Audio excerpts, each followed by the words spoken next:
Yeah, so it's a bit like that, eh? Sometimes you haven't quite got enough, but we're in a phase now where we're seeing a hell of a lot of demand. Is Platter on? Yeah. Platter. Sorry. Yeah, Platter. It's obviously stemmed from one sheet. Hi, I'm Vicky. Vicky, that's what I thought. Stefan Towner. Hi. Hey, Vicky, Steve from Platter. Steve. You look familiar. Yeah. We'll work that out later. I'm in the VR space. Okay.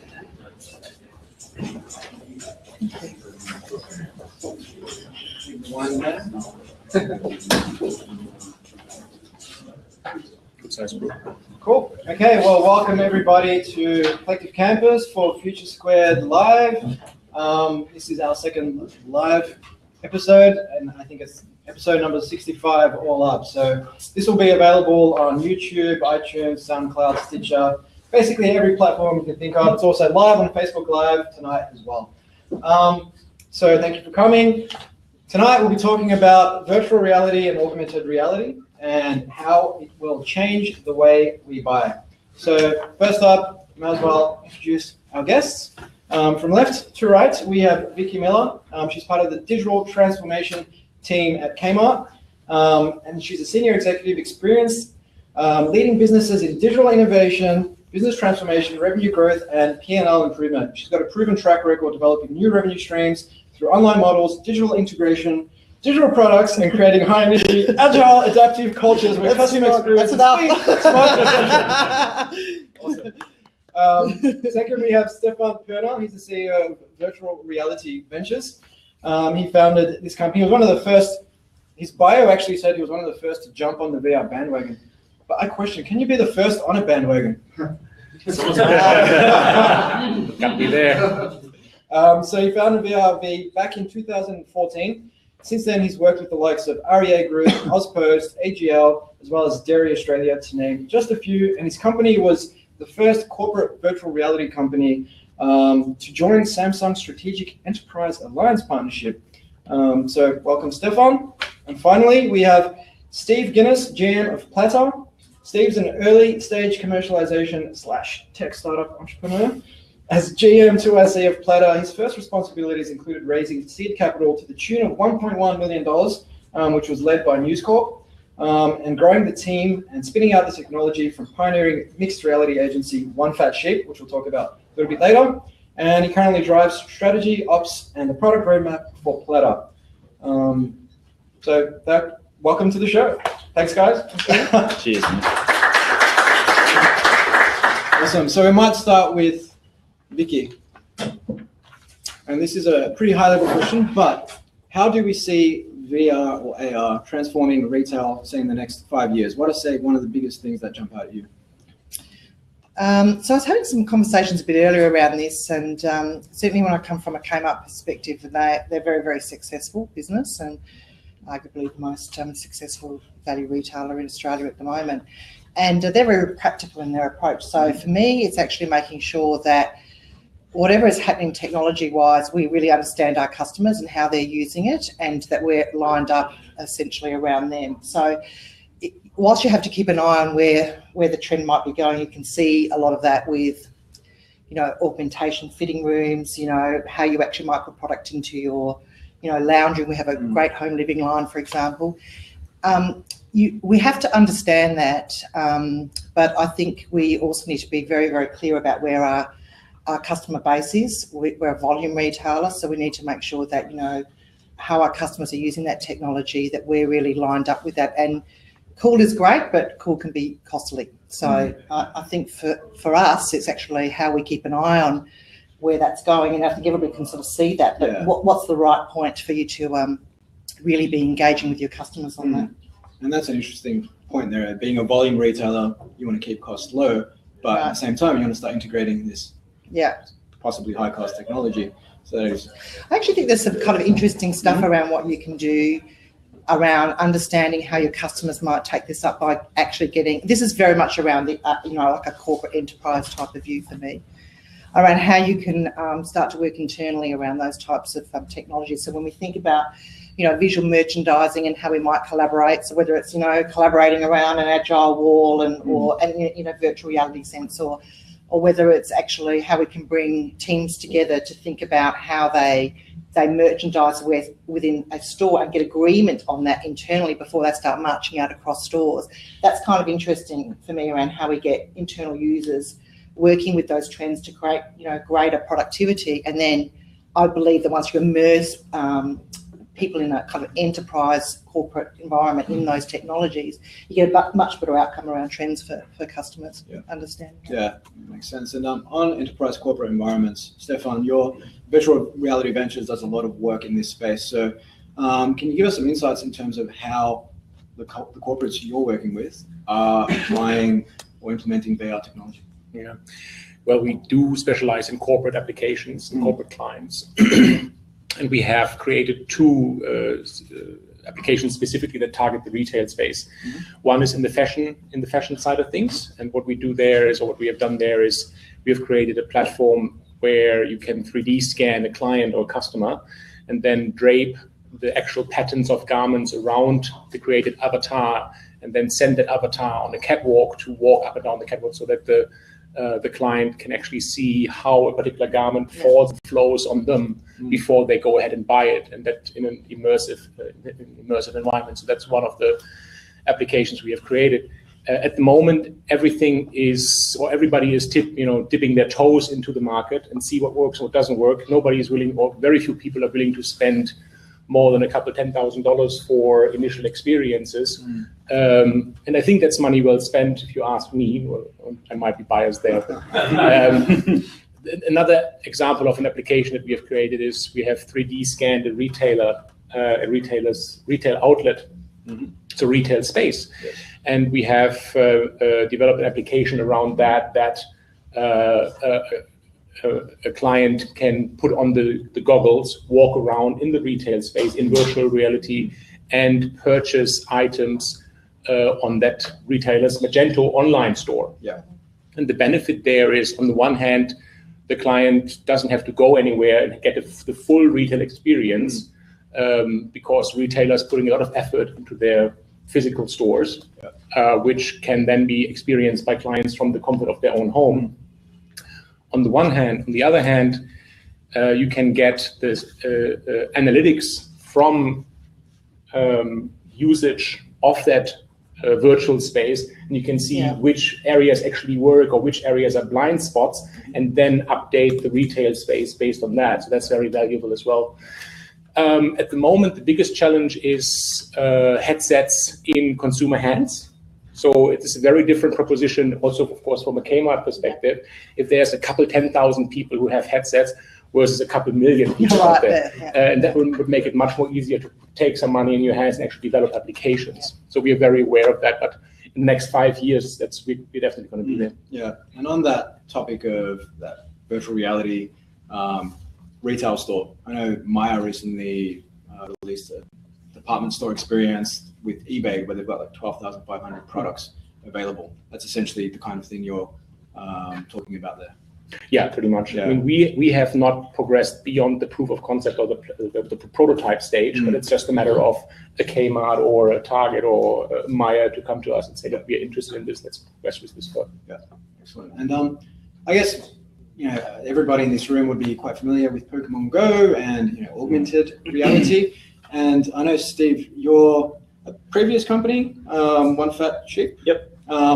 worked with Hell Pizza Yep. to basically make pizza boxes come alive. Yeah, that's right. Tell us a little bit about that. Yeah, so we created the world's first zombie shooter game on top of a pizza box.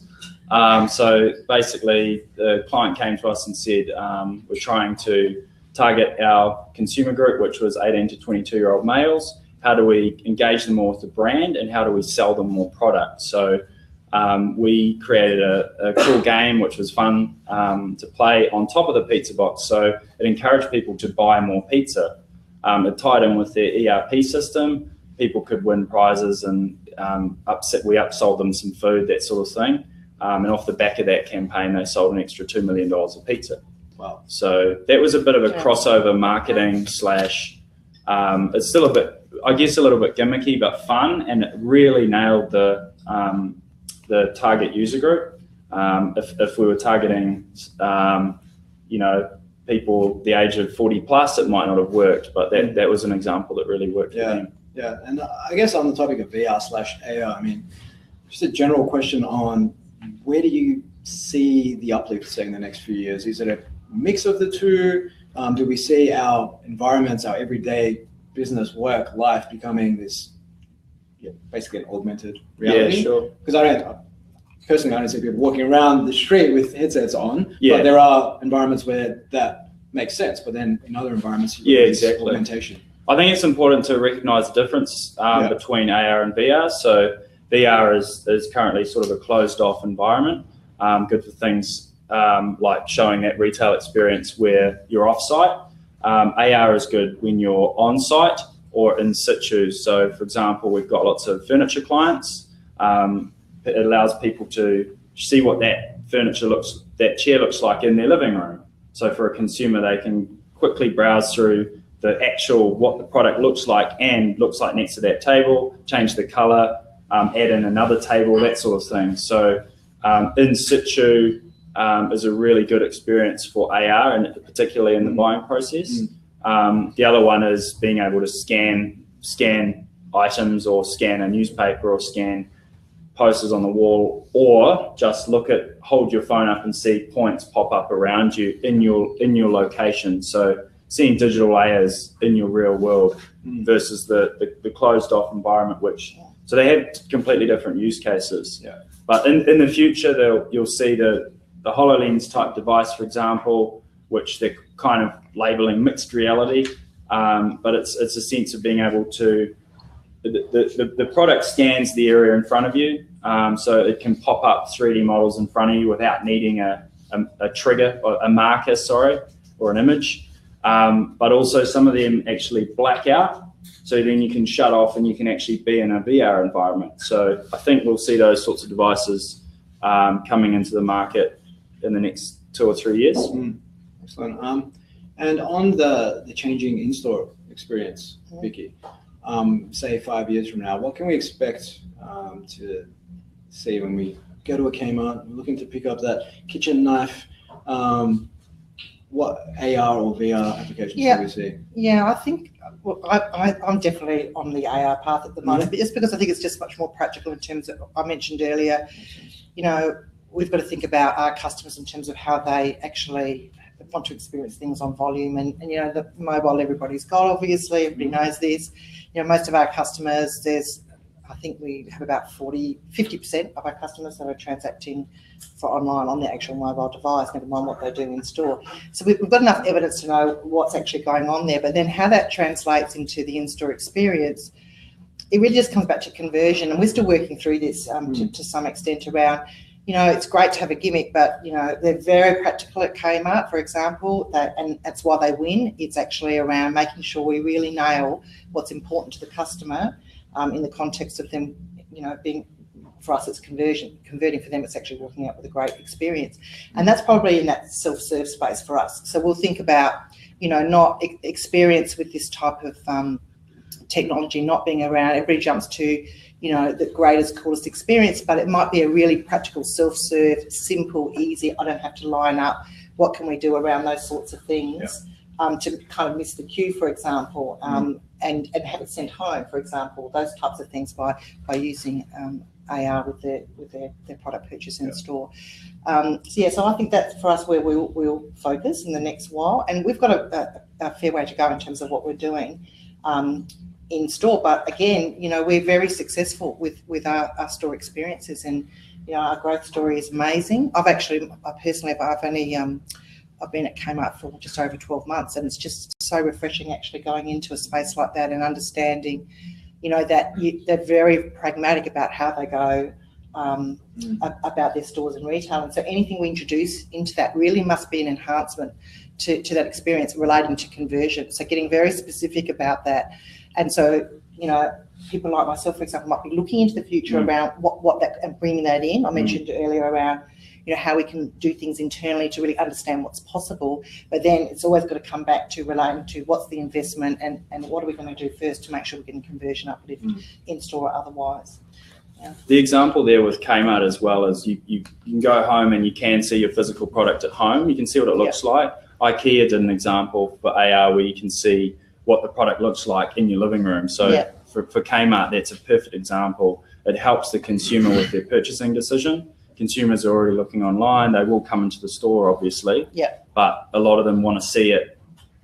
They almost want to buy it before they've bought it. So they want to see everything about it. So and in another context too, it's really important for us. So for example, I've got the Kmart jeans on with the Prada, jacket, whatever it is. Like, we've got a lot of great Kmart hacks that go on in social, for example, and inspiring our customers. I mean, not that we've done this yet, but inspiring those customers around AR and how we can utilise that in a different context other than in our store, for example. So how do we pull up the blue lamp that's that's $20 and looks absolutely sensational, in a lounge room that may be full of, more expensive items, for example. Definitely, And I guess there's an opportunity then to buy real estate and augment that reality and sell it. For example, in China, there's cases where people were essentially turning a train station platform into a supermarket, and you could buy your groceries, and that would get sent off to your local supermarket. They deliver the goods by the time you got home, potentially. So essentially, it's not about online purely. Well, it is online, but it's not about surfing the internet via a tablet, via a phone, or your desktop. It's not about being in the store. But hey, I could just be interacting with this wall over here while I'm waiting for the train. I think a lot of organisations still struggle with this whole channel piece, and I wouldn't just put Kmart in this. I think this is just generally, if you in talking about how they're going to innovate and think about, and still talk very much in channels, kind of in store, online, etc. And customers just don't think that way. So actually, how we can, transact through those various environments by, giving them that kind of one-to-one experience will be definitely where we'll go in the next few years. And I guess on that cultural piece where companies operate and think a certain way, Stefan, have you had any, I suppose, challenges in communicating why people should be looking at VR, particularly your clients? That is usually the second question after they have taken off the device for the first time. The wow experience. The first question is, how much is it going to be? And then the second one is, so what are we going to do with it? So what we have done there is we have actually done the research for 9 core industries and went through 1,000 peer-reviewed journal articles that came from the fizzled out VR boom from the 90s. And we looked at what can you actually do that is scientifically proven to be a benefit when you do it in an immersive environment. And we have created infographics around that to help clients understand what they can actually do with the technology. Interestingly enough, that doesn't actually work. We have found that you can have statistics that say if you implement the VR experience, for example, for online purchasing, you have a 76% higher likelihood of purchase, for example. Mm-hmm. But it is surprising how little these percentage figures actually convince potential clients to actually go ahead with the product. Why do you think that is? I think it's human nature. Mm-hmm. I think people they don't respond too much on the figures, the facts and figures, but more on an emotional level. Mm-hmm. And that is really the challenge, to translate the initial emotional response, and everybody who tries VR for the first time has an initial emotional response, and translate that into an actual business transforming application or experience. Yeah. So I guess I guess there's an element of show don't tell there, where you're trying to communicate this to potential buyers. They need to experience it firsthand to understand the potential applications and how powerful this could be. And it's quite interesting because you show it to people and they try it and they love it, and then they struggle to come up with meaningful applications that they actually want to implement. Yeah. It's half of our game is education. Like, we have to show people. It's literally, we do so much of that. And I think it's the same for both AR and VR. Something like Pokemon Go comes along, and then all of a sudden everyone knows about AR. Like that, literally, we had knocks on our door, emails, to people saying, "Can you do this for our brand?"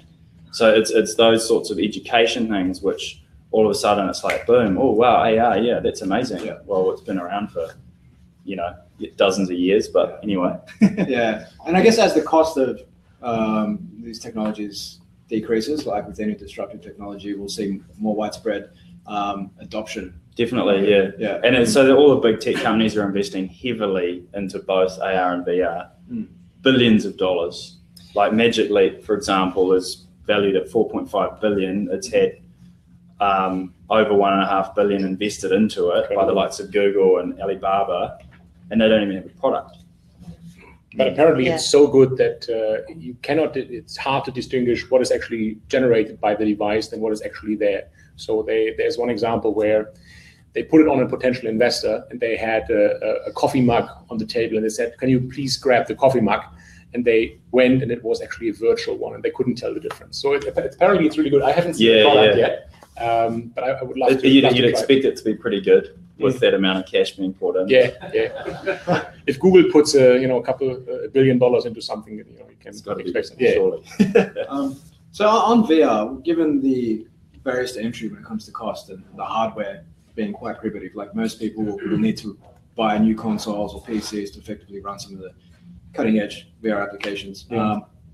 At what point do you see that not becoming an issue? Because it depends on the application, but it really isn't an issue today, depending on what you're trying to do. Sure. If you are willing to go the low-tech route and take, for example, Google Cardboard, then you pay $10 for a really low-tech device that you can enjoy, you can have so much joy with. I was looking at some dinosaurs the other night on my cardboard. I loved it. You have a cardboard, right? And it works with your mobile phone, right? So if you have a relatively recent smartphone and you have a $10 device, then you're in the game. And we're currently developing a project for a hotel and resort chain that is involving the cardboard, and we have done. The RIA group has handed out thousands of cardboards to people. So that is the low level entry perspective. And the New York Times delivered a million Google Cardboards. That's incredible. Absolutely incredible. And had a series of, was it half a dozen or so, beautiful documentaries in 3D in the virtual world. Amazing. So most people don't realize that they can use VR. So what we have experienced, for example, at trade conferences, they say, "So what is this?" And we said, "This is the Google Cardboard. Would you like to try it?" And they said, "Yeah, sure." And they said, "What kind of phone do you have?" And then they take out the phone, and then we show them on YouTube that works with iOS and with Android. It's quite eye-opening for people. But I think we can also see that at the higher level, smartphone purchases. So if you purchase a higher level smartphone from Samsung, for example, these days, you get a free headset Gear VR with that as well. and that is a sign that there's a high desire from the tech companies to get the hardware into people's hands. Of course, when you then go into the higher end market and you talk about the HTC Vive, the Oculus Rift, and the PlayStation VR, then yes, you still have to spend $1,000 roughly to get there. But I think that is a matter of time. And if we think about 5 years, for example, in 5 years we're going to see huge adoption rates. But I think actually one thing that we haven't really differentiated here is when we talk about AR. A lot of what we talk about there is the low immersion on a mobile phone, whereas VR is this high immersion, high field of view experience. And I think in the medium to the long run, we are going to see a move towards AR, a highly immersive AR, more so than VR. Actually. I think it's interesting also the channels I was talking earlier about, because I'm coming back to the mass market and uptake, et cetera. And so I've got a 17-year-old son, he's a gamer. You know, there's you know, he will go down this path, obviously, because he I can tell you now, he's already, you know. And so then it's actually, what can you bring through those channels? Like, so, you know, how do you actually bring those sorts of experiences to life?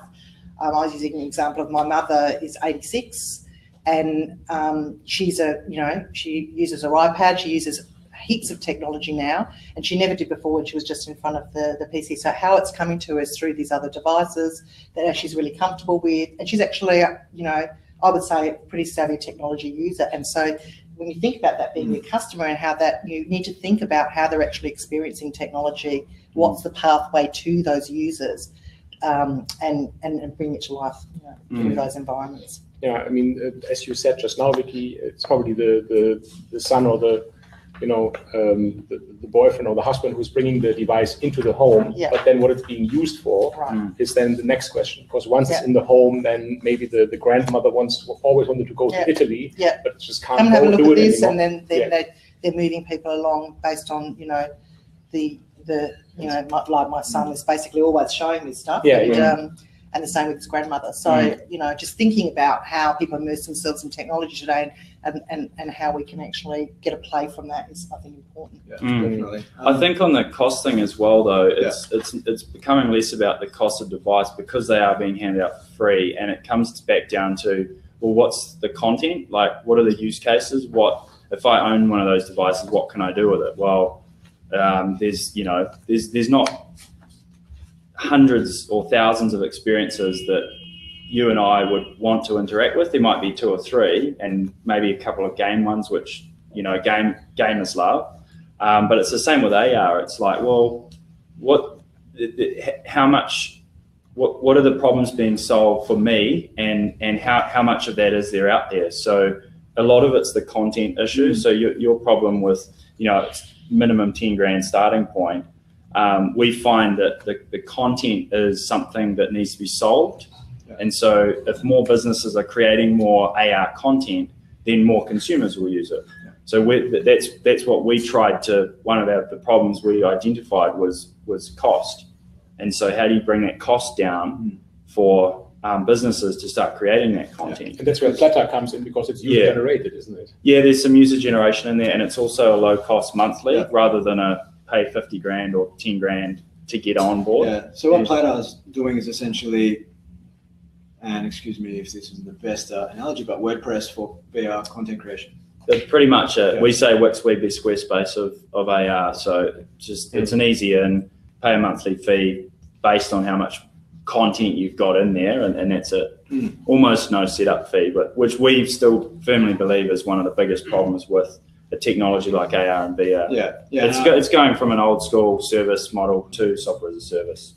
Yeah, and I've heard a lot of people who say, well, the problem with VR now is not enough content. Yeah, like, exactly. There's nothing to watch. Why would I pay $1,000 for this top of the line headset if I've got no content to consume, no experiences?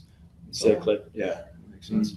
And on the, I suppose, the social question, you know, we talk about these immersive experiences. Stefan, we put on our headsets, we walk through a shopping center. I know me personally, when I go shopping, it's to get out of the house, it's to be amongst people. How do we replicate that in this alternate reality? Pretty much the same way. You know, you're trying to replicate the experience of of a social experience, there are some really interesting early stage social VR platforms out there. One, for example, is called Altspace. And one of the social cues that they use is, because you're picking up where you're looking with the headset, you can actually translate that. And when you are together with other people in that space, in that virtual environment, you can see where they're looking at. You can see, small head movements like nodding or, shaking your head. All of that gets translated really well in VR. And you can have incredible experiences. One of the experience that I will never forget, because it was one of the first that really made proper use of that concept, was when I was trying out what I thought was an architectural visualization. And I put the headset on and I walked through the space, and I suddenly came across a mirror and I saw myself in there, but I looked completely different. And it really gave me a sense of, a different sense of self almost, which was very powerful. So I think we haven't really begun to see where this can go. And especially when you think about not only getting your hands into the experience, like, for example, with Oculus Touch or the HTC Vive, where you can do that already. But once we have full body tracking, it's going to be a completely different experience again. And I still really different level. Yeah, and that kind of, in turn, coming back to that's kind of productivity area. You're always working with, working globally, and still, I don't know how many years on, it's still not really lifelike how we're dealing with our, kind of our offshore partners, and we're working with agile development, and we're working with a wall, and actually being in that virtual space with your colleagues. And that can be anywhere. It could be at home. They can be, in India, wherever they are. That's an example to me of a true social interaction that you can start to have in a work context. That it's not just about productivity, but it's very much about productivity, but also that social engagement that we all still seek. So you're working from home, that's great, but there's something sometimes missing in that, and I think that can really bridge that gap and give you a real interaction. Yeah, and inmates in places like Guantanamo Bay say that the beatings weren't the worst thing. It was the isolation, where they get sent to some dark hole, 48 hours on their own, no human interaction. That hurts a lot more than getting whipped or whatever. I don't know what happens. I think with AR, there's some really fascinating kind of social things coming out, and it's not just about the technology; it's about what the technology is doing. So obviously Pokemon Go is a reasonably good example of people out there and interacting. There could be some more ties, but in Japan they teamed up with Macca's, and they made one of the Macca's a gym, which is the place where lots of people can go. And I actually don't play it, so I'll probably botch this up, but it's a hub for people to go to and get the Pokemon. So that there increased Macca's revenue, because people are coming into McDonald's and spending more money, and also they're sitting around, so perhaps they're socializing with each other. So it's kind of interesting seeing some of those new business models come in, which aren't directly about the AR solution. It's sort of around the fringes of it, and we're going to see a lot more of that in the next couple of years, of completely different business models that aren't specific to the technology but that are linked to it. So that's where I think there's going to be some really interesting plays in the next couple of years. Yeah, it's crazy. I saw a Facebook post the other day from a friend, but not a friend. You know how Facebook is. And she was at a golf course. She doesn't play golf. She has no interest in golf. Apparently, there was a lot of Pokemons at this golf course. Right. That's the influence that this technology can have on people and getting them into shopping centers. It's like, oh, I'm looking for Pokemons. Oh, I like those shoes. Yeah, exactly. Yeah. So it's actually massive link for retail. If retailers get on board in a proper way, especially in a mall or something, they'll. I think there was a Woolies or a company that created something in their supermarket that drew people in as well. I don't know if it was a gym or not. Yeah, but it's that, again, bringing people in, and then you create a social media buzz around it and all that sort of thing. But yeah, definitely. And of course, the interesting bit there and the potential is you can have the Pokemon Go view, and then you can have the Hello Kitty view. I don't even know. And then whatever else. And all can be focused. If Kmart, for example, wanted to capitalize on Yeah. that, then make a gym for your store, or you Yeah. can have a special Pokemon or something like that. So And- there's and- huge potential. And then that's crossing over into Snapchat, where you have the filters. So again, businesses can have filters. So if any of you haven't used Snapchat, they have filters over your face. You scan your face, and you can put a cat on your face or whatever. That's AR. That's a digital AR on top of you. So you can businesses can leverage that as well. And they've got a thing where you can geo fence an area, and when you walk into that area, you can use a different theme or template. So you add branding to that, and you can only imagine what's going to happen there. They're going to have click-throughs to that website to buy this now, and I think Snapchat's going to become a really powerful channel for buying. It'll be another Facebook type play. It'll be another app that people have on their phones. Yeah, that makes a lot of sense. We might open it up to the floor. Do we have any questions for our awesome guests?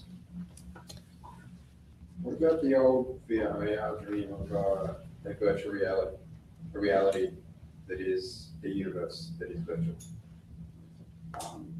Where does that? Is that like a Is that virtual gonna happen Minecraft at all? or? Like, no, like, yeah, another world with people in it who live there.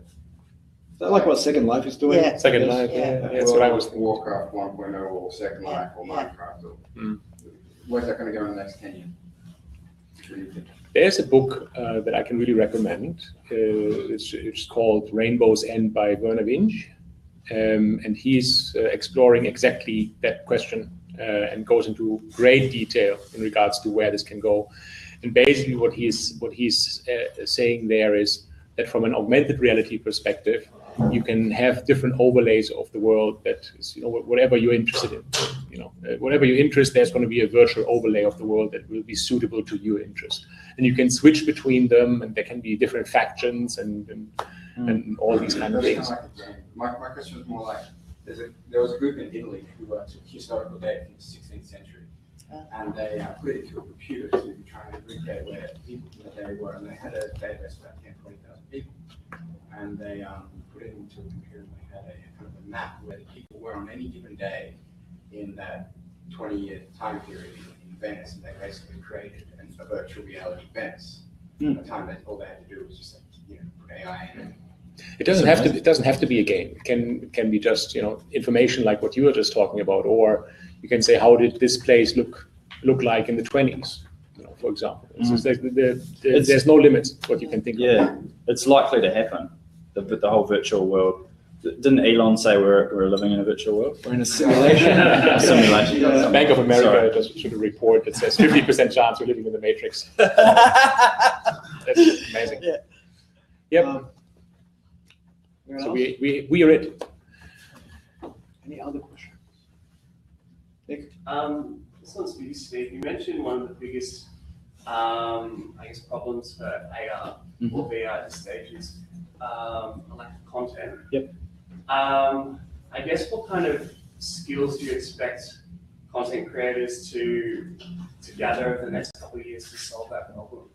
I think it'll be very similar to websites. So Web 1.0, you go and pay an agency 20 grand to build your site, and then WordPress came along, and then today's ones are the Wix, the Weebly's, the Squarespace. You pay $9 a month, or it's free. Shopify is another example. So I think that's where it will go. That's where we see it going, which is why we've built a content management platform. So the skills required are being able to use a basic Wix or a Weebly. If you're really good at 3D design, that's a definite plus. You can add some things on. So platforms is part of that ecosystem. Big time, Yeah. absolutely, yeah. Because I think I forget the number, but it's over 100 million websites built on one of those three platforms, which is quite a lot of websites. I want to add to that, if that's all right, and that is technology will have a big impact as well, which is so. To give you one example, 2 years ago, it was highly innovative to do 360 video. It was, you had to stitch it all together and didn't look right, et cetera, et cetera. 1 year ago, it was the hot thing to create content that clients could wrap their head around, and you had to have $7,000 hardware. and costly software to make it all look right. And I just bought a Gear 360, which is the Samsung 360 video camera, for just $400 that does all of that automatically. So you are going to have functionality on your smartphone in 5 years' time that will make all of these things that what you just said. The agencies are building it for you today for $20,000. In 5 years' time, you can do it yourself on your smartphone. The details, who knows, but that's where it's going to go. So user-generated content as well. There'll be a lot of that, yeah. And someone like Google or Apple will come along and just turn it on. You'll literally see it in the next probably 12 to 18 months. One of them will go, right, I own all the content, I know the maps inside out, I'm just going to turn it on. So they're going to make, their own Pokemon Go. They've got all the content. So then for, I guess, companies like us, it's about being able to provide people like businesses with templates that they can use to drop content into to create their own kind of custom experiences. So, yeah. You have a question? So with regards to like head-mounted AR, how does the community, or how does everything overcome the social backlash that was present for Google Glasses and things like that? That's going to be a cultural development that has to happen. I mean, I remember when I had my first smartphone, not my first smartphone, my first mobile phone. I think it was in 1994 or something like this. And people were hassling me on the street when I was using it. How dare you? Who do you think you are? Something like that. Once you go to Specsavers and they ask you whether you want to have the Facebook version or the Google version, then it's become. But you are absolutely right. If somebody walks around with the Google Glass today, and I haven't actually seen anybody doing that in public for a long time, people are worried because they think they can take video of you, that they can take pictures of you. They can do that right now with the smartphone, but it's just, yeah. I think if the hardware nails the user experience and it's easy to use, then more people get it. The Google Glass is a bit clunky and it didn't quite work amazingly. So you take the iPhone, or Apple came along and all of a sudden the iPhone existed and went boom. So there's a potential that may happen too. It's only as yet unknown. So Snapchat, for example, are working on an AR device. They're valued at 40 billion or something. This Magic Leap thing. So something might come along and just go, and all of us just go, Jesus, where was that yesterday? Hi guys, thanks for your knowledge tonight. You talked about Pokemon Go and Magic Leap and all those. They're incredible, they're great examples of where all eventually will go, but they're massive, massive global undertakings. So Pokemon Go and Niantic and Ingress and Google and all that was invested over many years to get to that overnight sensation. What's happening today, and Australian companies in particular, that you see are willing to take the time to really go, if not all in, at least a significant bet. So your vision about software as a service and where eventually we'll get to is absolutely, I think we will get there, but that's not going to happen immediately. Who's going to take the gamble amongst Australian companies and Australian organizations? Our investment could show some light on that. So we got investment from News Corp. They're closely tied to REA Group. We're working with both of them quite closely. So you can join some dots there and think about what may come out of those. We see the furniture vertical as a problem that AR solves really well, product visualization in context. So we've got furniture companies knocking at our door, basically. So that will be something that you'll see come in. Yep. Yeah. And again, it's low cost, so it's low barrier to entry. So there's a few verticals out there that you will start seeing some stuff come in. There's plenty of, you look through the research and stuff, there's plenty of it's amazing for training, it's amazing for certain education, it's amazing for perhaps real estate, whatever. It's definitely amazing, but who's going to roll the dice on it? I think we're all, by virtue of us being here, realize the potential and what it can do and eventually will do. But again, the big Australian companies that say we're going to be the first to lead the way. Hardware's not in consumers' hands. Content's not really there, and we're still going to create it ourselves. Yeah. But if the others aren't able to deliver it, what's the point? Ask me that in February, Yeah. and you'll see a list. I guess we're seeing Next VR doing deals with a lot of the sports broadcasters now over in the States, and I think they were doing something with Wimbledon and the NBA. And I tried the cardboard version, so it was a replay of a Lakers game. It was a bit clunky, but you were literally courtside. So you can imagine as the technology improves in a year or so, February maybe, you'll be able to like sit courtside. Maybe not watch Kobe Bryant because he retired a few months ago, but nonetheless, that's awesome. Like, as someone who grew up watching the English Premier League and staying up until 4 a.m, to be able to watch the games, to be able to actually put on the headset and be, in Old Trafford, to watch the game as if I'm there, to turn around and see the crowd either side of me, that's massive. Oh, just a little bit more on that. There are lots of brands we're working with. We're building proof of concepts. So a lot of brands want to start with something that's show me something, and they've got a little bit of budget to throw at it and create some cool content. So we're dealing with quite a few big corporates. So you'll see corporates, I think, starting off. Furniture's separate. There will be smaller guys in there, but it's quite a few corporates. Tourism is another one, big one. Are they doing it though? I know it will be big, but is somebody? Yes, they're doing. Will be big, or is about to be big, or is big, but it's just not. They're doing it right now. I think there's early adopters with any disruptive Definitely. innovation. It takes time for that technology adoption curve, right? So, any other questions? I'll just build on that. Why is it retail? I mean, based on what it is and looking at Kmart and stuff. Well, it sounds like Kmart are jumping in from this conversation. We know that the furniture vertical is a focus for us. We know they're jumping in. So that if you call that retail, it's a part of retail. Then Yeah, I'm probably a bit more conservative on this, I've got to say, and it's not because I don't believe in it as an individual, but if I come back to give you a kind of an audience view of where I think some of these corporates are, I think it will be 2 steps forward, 1 step back, because the experiences won't be ideal. Initially you won't have to take up. They'll use it. I think you go through that kind of dare I say kind of gimmicky stage, and you've got to bust through all of that before retailers are. I mean, they need to keep abreast of it and work with it. But I think coming back to the question of who's going to do this and who's going to put I don't see that being kind of retailers, for example. I think that they very much need to be practical around where consumers and end users are going, and viewing what's happening with their experiences as they go down this path, because they're going to have some bad experiences too.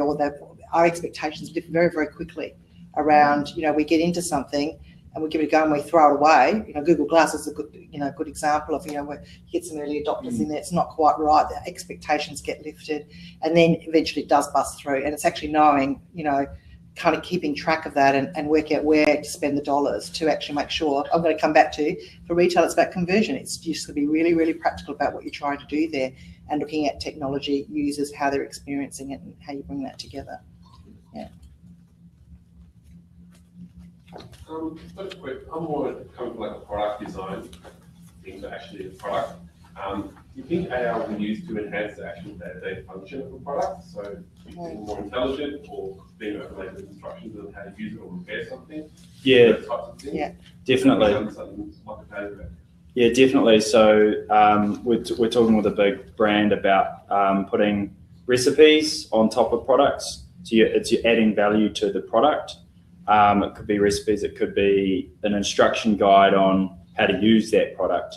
I've got an example I could show you later of it's a flat pack table, and you literally pull it out and you assemble it yourself. So an instruction manual that you point at the product, and it shows you how to put it together. Another thing is when you consider Internet of Things, for example, the more you get into smart devices that have information associated with them. When you have a HoloLens or a Magic Leap, when that comes out, then you will be able to build applications that make use of that and display the information over the real world and over Internet of Things enabled products. Again, not tomorrow, but give it 5 years, 10 years for sure. Maybe one lucky last question. So as you probably know, IKEA released a VR experience on the first day that the HTC was out, which I found really interesting, especially since it didn't seem to be monetized in any way. And what are your most interesting VR AR experiences you've seen that you think drive people to buy, apart from your own projects? Well, we have not seen the killer app for VR yet. So there is going to be a Flappy Bird of VR, you know, that is going to be super simple. It's going to be amazing and people are going to love it. We haven't seen it yet. It is if I knew what it was, I wouldn't be here. I would be at home programming it. But it is a new medium and it always takes time just to sink in with people what the possibilities of the new medium are. When radio was the dominant medium of its day back in the, I don't even know, was it the 30s or 20s or whatever it was, and then TV came along. What happened was, you know, people didn't know how to use the new medium properly. So what they've done is they dressed up the radio presenters and pointed a camera at the radio hosts, you know, and then that was TV then. And you know, it took a long time until, you know, the language and the possibilities and all of the investments that are necessary for proper experiences to really flow in and create, you know, what we now know as proper TV. And it's going to be the same thing for augmented and virtual reality. It's really early. It's still early days. It is early days, yeah. There are certain projects which have won. So the Pokemon Go is an example. I think it's safe to say that Snapchat have done a reasonable job of it, even though it's personal and not necessarily commercial. The Hell Pizza one, it is our project, but we can talk to it. They sold $2 million of pizzas, cost them 150 grand. We did another one for a bank. It was a recruitment drive. They placed 7 out of 8 of the people with the AR campaign, and it cost a quarter of the cost of their traditional recruitment drive campaign. So there are returns if you nail the value, if you nail the user experience, the value proposition, and create some magic in there too. But I think furniture and real estate are a couple of big areas that you guys will see soon, that will come into your lives as consumers as well. Therefore, it makes money for the retailers or the businesses. Awesome. Well, if you have any more questions for our guests, I'm sure they'll be hanging out maybe 5 or 10 minutes later, some more so than others. But thank you so much, and please give it up for our guests.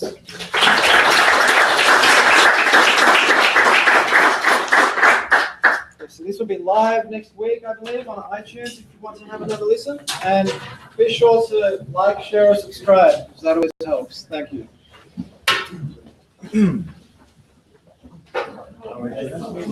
Thanks for hosting. No worries. My pleasure. Good old token.